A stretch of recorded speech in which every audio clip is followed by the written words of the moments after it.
14 e o meia dúzia, atenção, é daqui pra lá, gol da esquerda, atenção Guarani, goleirão tá esperto, o Thiago Braga, saiu o Alvarinho, deixou pra Mike, perna esquerda, parte, levanta o toque de cabeça, é gol!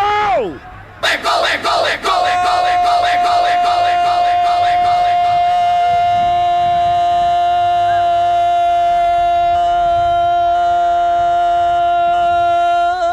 Do Bugre! Avante, meu Bugre! Matheus Barbosa, camisa 5! Matheus Barbosa, 5!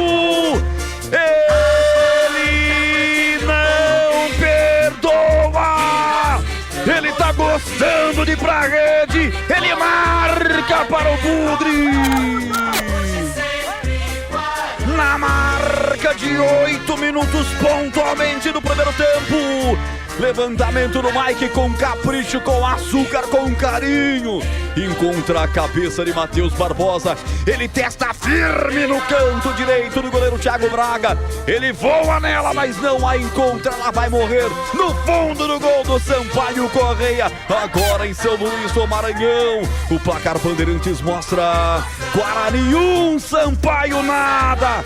O que vale é o detalhe. Conta aí, Vladimir Catarino. Oportunismo do Matheus Barbosa. A cobrança do escanteio feita pelo Mike perfeita no primeiro pau. Matheus Barbosa se adiantou a zaga, cabeceou forte. Ela entrou no cantinho direito do Thiago Braga, que nada pôde fazer.